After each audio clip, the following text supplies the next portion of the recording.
नमस्कार, आप देख रहे हैं विस्टा न्यूज। मैं हूं दिवाकर विक्रम सिंह।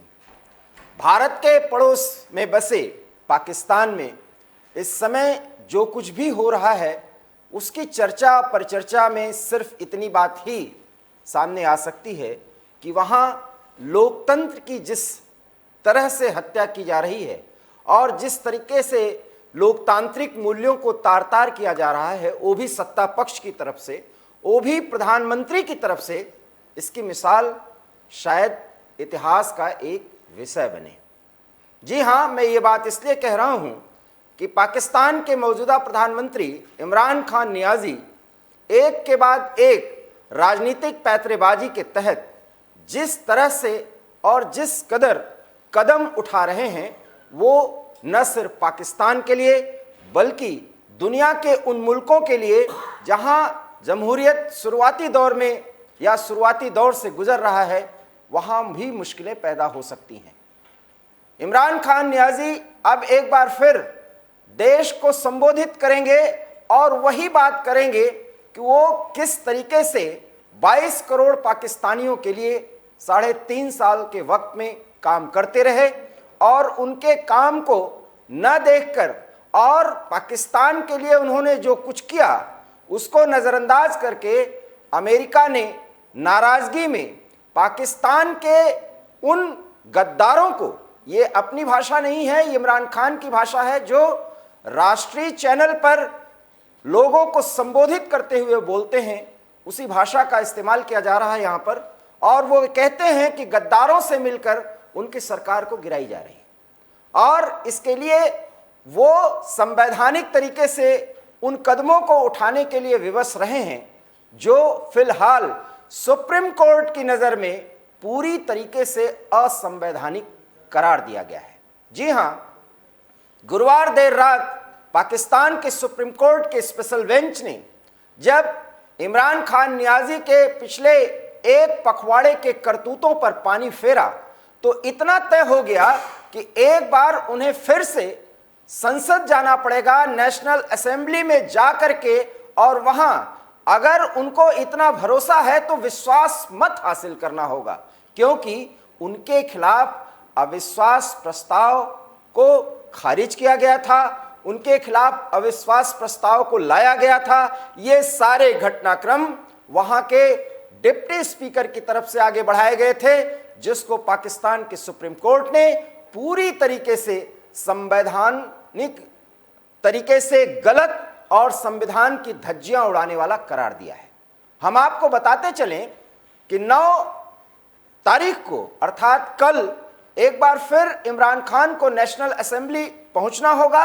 और वोटिंग का सामना करना होगा। इसके पहले कैबिनेट की मीटिंग और राष्ट्र के संबोधन में इमरान खान वही रटाई बातों का जिक्र करेंगे और उस जिक्र के जरिए वो पाकिस्तान के आवाम को अपना सब कुछ देने और उनसे समर्थन मांगने की कवायद करेंगे। और इस कवायद में सिर्फ इतनी ही बातें आती हैं कि प्रधानमंत्री पद पर रहते हुए वो जनता को सड़कों पर आने के लिए उद्वेलित कर रहे हैं, उन्हें उत्साहित कर रहे हैं, उन्हें भड़का रहे हैं। क्या इस बात में दम नहीं कि इमरान खान प्रधानमंत्री रहते हुए देश को अराजकता के दौर से गुजारने के लिए बेताब हैं, क्योंकि उन्हें पता है कि उन्होंने संविधान के हर एक मूल्य की, हर एक प्रावधान की धज्जियां, वो भी कानून के दायरे में आकर के उसका नाटक करके उन्होंने उड़ाई है। बहरहाल हम आपको बताते चलें कि 9 तारीख को जब वो संसद में अविश्वास प्रस्ताव का सामना करेंगे, वोटिंग में उनकी हार तय है, क्योंकि खबर के मुताबिक 199 नहीं बल्कि 200 सांसदों का समर्थन विपक्ष के साथ है, जबकि इमरान खान के पास मात्र 141 सदस्य अब बचे हैं। इसके पहले 142 सांसदों का समर्थन उन्हें था। और यही नहीं, जिन राज्यों के असेंबली को उन्होंने भंग किया है उसको भी अब गैर कानूनी, गैर संवैधानिक करार दे दिया गया है। सवाल यह है कि इन सारे घटनाक्रमों के पीछे इमरान खान ने देश के संविधान का जो मजाक उड़ाया है उसकी भरपाई अब कौन करेगा। और समूचा विपक्ष इसी बात के इंतजार में है कि इमरान खान अविश्वास प्रस्ताव के वोटिंग के बाद हारे और उसके बाद संविधान का उन्होंने जिस तरीके से मजाक उड़ाया है, उसके सारे प्रावधानों के ही तहत उन पर कई ऐसे केस बनाए जाएं जो संविधान के दायरे में ही होंगे। इसलिए इमरान खान की मुश्किलें अब कितना बढ़ने वाली हैं, इसका आप सहज अंदाजा नहीं लगा सकते। हम आपके सामने वो बातें रखने की कोशिश कर रहे हैं कि वास्तव में अब वोटिंग के दौरान होगा क्या। सवाल यह है कि सुप्रीम कोर्ट ने जिस तरीके से डिप्टी स्पीकर ने ये पढ़ करके कि पाकिस्तान नेशनल असेंबली में इमरान खान सरकार के खिलाफ अविश्वास प्रस्ताव लाने की बात को ही खारिज किया जाता है, किस अधिकार से उन्होंने किया था, जबकि कोर्ट ने साफ कह दिया कि पूरी तरह से गलत था। अगर वो गलत है तो क्या उसी डिप्टी स्पीकर और जिस स्पीकर के खिलाफ विपक्ष ने अविश्वास प्रस्ताव लाया था और वो तुरंत 200 लोगों के समर्थन के कारण उनको हटना पड़ा था, क्या उन्हीं के नेतृत्व में 9 तारीख को अर्थात शनिवार के दिन अविश्वास प्रस्ताव पर वोटिंग कराया जाएगा? उन्हीं की देखरेख में सदन की कार्रवाई चलेगी। और अगर चलेगी तो इमरान खान की रणनीति है जिस पर वो बार बार कह रहे हैं कि वो अंतिम गेंद तक खेलेंगे, अब यह है कि किसी तरीके से अविश्वास प्रस्ताव के दौरान उस तरीके का खलल डाला जाए कि एक बार ये मामला फिर आगे बढ़े। किसी तरीके से एक पखवाड़े या उससे अधिक तक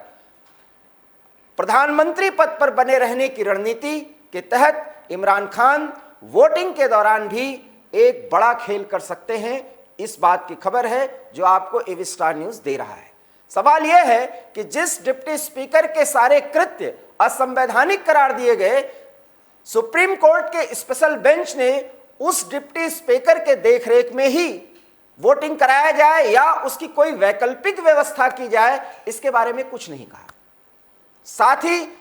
डिप्टी स्पीकर के अतिरिक्त अगर स्पीकर के खिलाफ अविश्वास पहले से ही है तो क्या उसी स्पीकर और डिप्टी स्पीकर के नेतृत्व में यह अविश्वास प्रस्ताव की प्रक्रिया बढ़ेगी जो लाने की बात विपक्ष कर रहा है और जिसका निर्देश सुप्रीम कोर्ट की तरफ से है। इमरान खान इस तैयारी में है कि वोटिंग के दौरान कई ऐसे सदन के नियमों के हिसाब से दांवपेच पैदा किए जाएं, दांवपेच के तहत कुछ ऐसी रणनीतियां अपनाई जाएं जिससे वोटिंग में खलल पड़े और वोटों की संख्या को लेकर के कुछ विवाद पैदा हो। और अगर ये विवाद पैदा हुआ तो एक बार ये मामला फिर एक सप्ताह तक टल सकता है या एक पखवाड़े तक वो मामला जा सकता है, क्योंकि इमरान खान इसी सूरत में अपनी कुर्सी बचा सकते हैं। और अपनी कुर्सी बचाने के लिए ही उनको जिस तरीके की जद्दोजहद करनी पड़ रही है, पूरे शुक्रवार दिन भर उनकी जो चर्चा वहां के कानूनविदों के साथ हो रही है, दांवपेच करने वालों के साथ हो रही है, कैबिनेट मीटिंग के दौरान जो चर्चा हो रही है, वो सिर्फ और सिर्फ इस बात पे कि किस तरीके से अविश्वास प्रस्ताव में वोटिंग के दौरान नियमों के तहत खलल डाला जाए। एक बड़ी खबर एवी स्टार न्यूज आपके साथ ये शेयर कर रहा है और वो ये है कि अविश्वास प्रस्ताव के दौरान वोटिंग जब होगी तो विपक्ष और सत्ता पक्ष के बीच भिड़ंत या कहासुनी भी हो सकती है और उस दौरान आए कुछ प्रावधानों, माफ करिएगा, कुछ समय के व्यवधानों के तहत कुछ ऐसे मुद्दे उठाए जा सकते हैं जिससे वोटिंग में कुछ समस्या पैदा हो और फिर वो एक बार चर्चा का विषय बने, जिसकी चर्चा राष्ट्रपति तक हो सकती है या सुप्रीम कोर्ट तक या कोर्ट तक वो मामला जा सकता है। यही वो रणनीति है जिसके बारे में इमरान खान बराबर कह रहे हैं कि वो अंतिम गेंद तक, अंतिम पारी और लास्ट तक वो आउट न होने की स्थिति बनाने की कोशिश करेंगे। हालांकि इमरान खान हिट विकेट हो चुके हैं। हम ये बात इसलिए कह रहे हैं क्योंकि जिस संविधान के दायरे में और जिस मनोबल के साथ और जिस नैतिक बल के साथ इमरान अपने जनता के सामने प्रस्तुत हो रहे हैं, वो भी नेशनल टीवी पर, और उन्हीं बातों को दोहरा रहे हैं जो बराबर वो जलसे से लेकर के अब तक कहते आ रहे हैं, तो उससे जनता को में कोई उत्साह नहीं होगा, कोई सिंपैथी नहीं होगी। लेकिन इमरान खान ने भावनाओं को भी एक तरह से सैबोटाज करते हुए अपनी बात को चुनाव के पहले इस कदर पूरे देश में फेंक देना चाहते हैं, स्प्रेड कर देना चाहते हैं, जिससे विपक्ष के वो सभी धड़े, वो सभी नेता या तो गद्दार कहे जाएं या भ्रष्टाचारी कहे जाएं। बड़ा सवाल यह है कि जब इमरान खान इतने पाक साफ हैं तो सुप्रीम कोर्ट ने उनके नेतृत्व में उनके द्वारा किए गए दांवपेच के आधार पर नेशनल असेंबली से लेकर राष्ट्रपति तक जो कुछ भी प्रतिवेदन उनके तहत द्वारा किया गया और राष्ट्रपति ने जिस तरीके से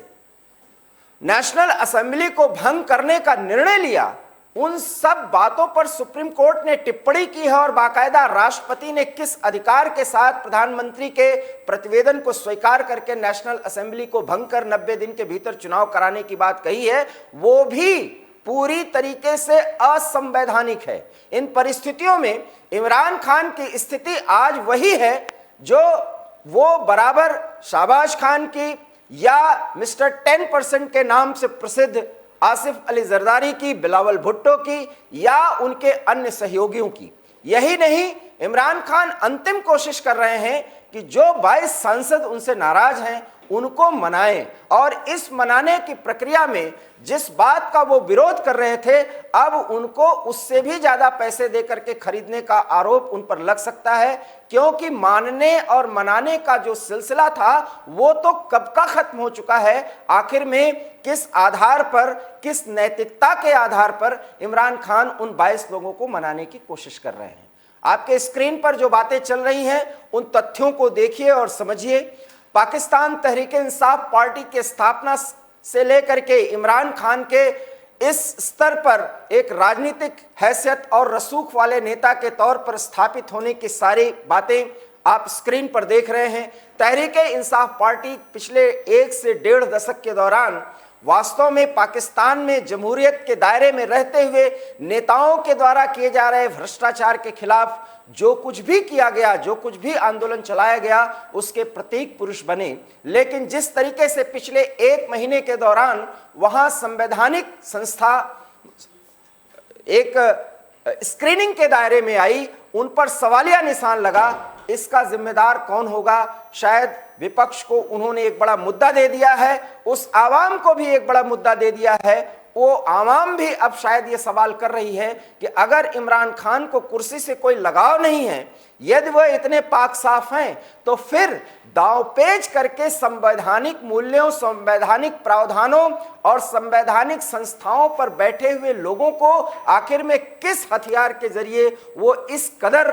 पस्त कर दे रहे हैं, उन्हें मजबूर कर दे रहे हैं कि जो चाह रहे हैं वही हो रहा है। राष्ट्रपति ऐसा स्वविवेक से निर्णय ले सकता था कि वो इमरान को कुछ समय देता या समय लेता, लेकिन इमरान के प्रतिवेदन के आधार पर राष्ट्रपति ने आनन फानन में नेशनल असेंबली को भंग कर दिया। अब इस पर भी एक स्क्रीनिंग कमेटी बैठ सकती है, ये भी एक बड़ा सवाल है। ऐसे में राष्ट्र को संबोधित करते हुए इमरान खान एक बार फिर अपने 3.5 साल के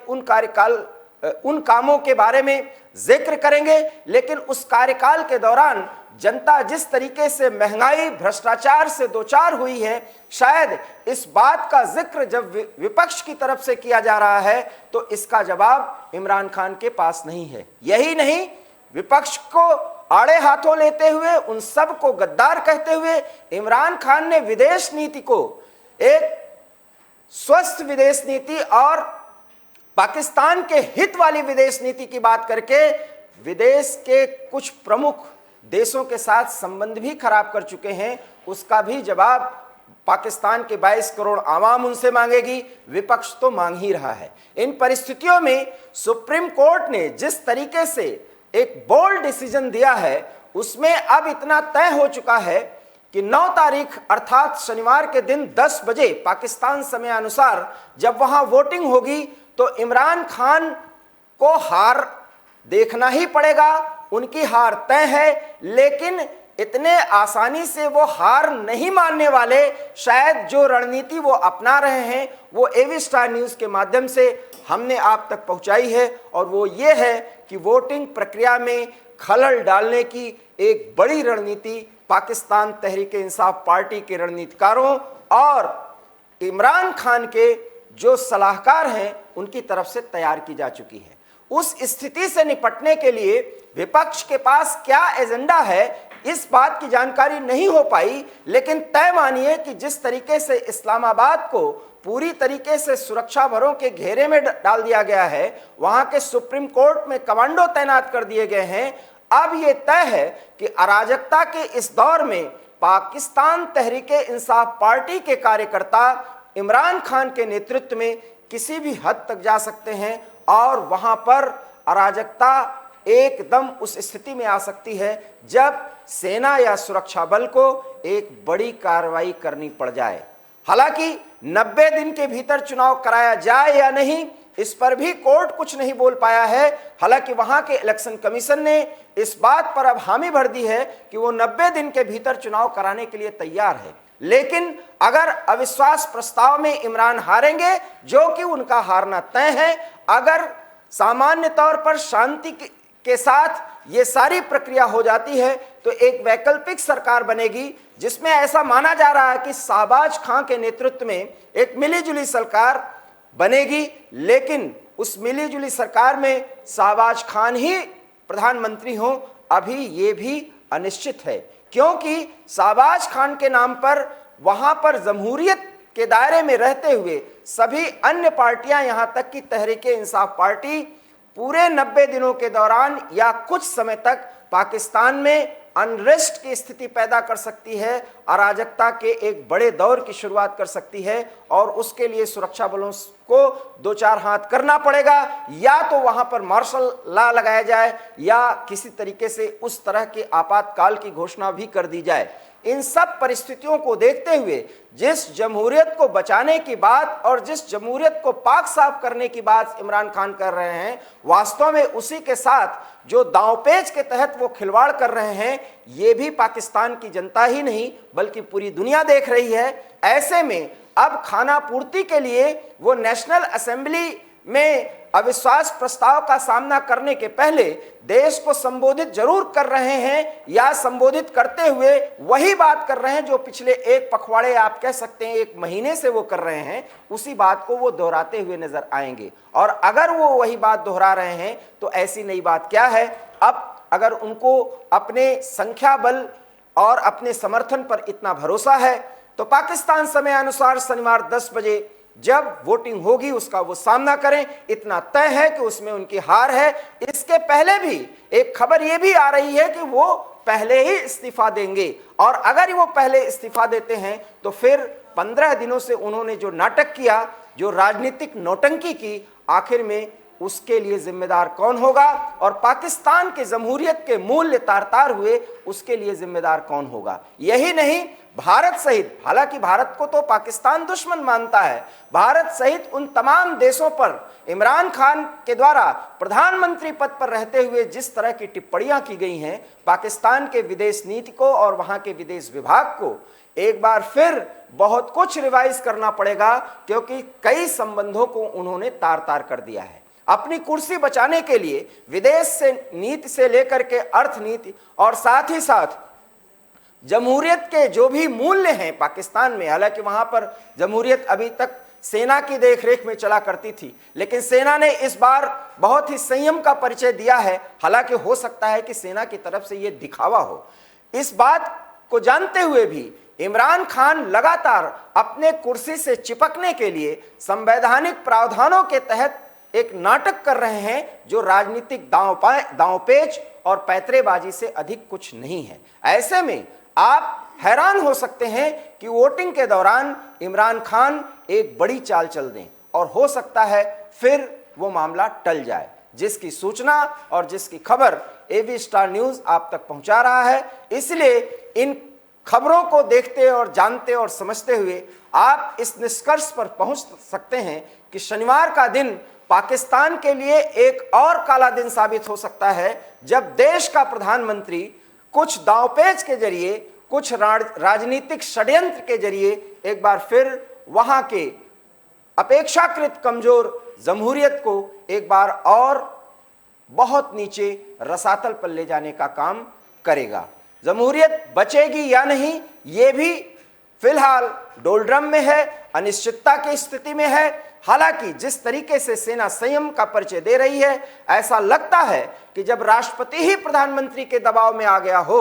तो आगे इमरान खान किस कदर और किस तरह के कदम उठा सकते हैं, आप सहज अनुमान लगा सकते हैं। बहरहाल सुप्रीम कोर्ट ने यह दिखाने की कोशिश की है, यह दर्शाने की कोशिश की है कि कुछ इंस्टीट्यूशन अर्थात संवैधानिक संस्थाएं अभी भी स्वविवेक से और संविधान सम्मत और जो कानून के हिसाब से गतिविधियां की जानी चाहिए, प्रक्रिया आगे बढ़नी चाहिए, उसकी देखरेख कर रही हैं। उसको बचाने के लिए एक के बाद एक नजर के तहत उस पर अपने डिक्टेशंस ले रही हैं और उस पर अपनी टिप्पणी कर रही हैं। इन टिप्पणियों के जरिए हो सकता है कि इमरान खान कुछ सहमे, लेकिन जिस कदर वो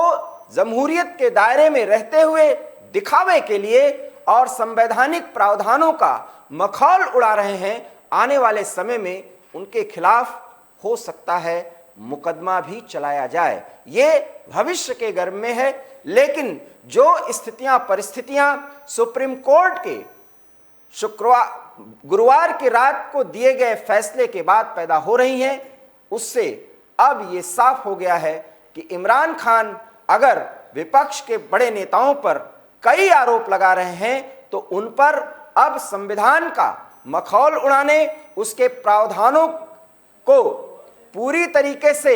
डिस्ट्रैक्ट करके, उसे हटा करके अपने हिसाब से संवैधानिक प्रावधानों का इस्तेमाल करने का आरोप लगेगा और कुर्सी से चिपकने के लिए,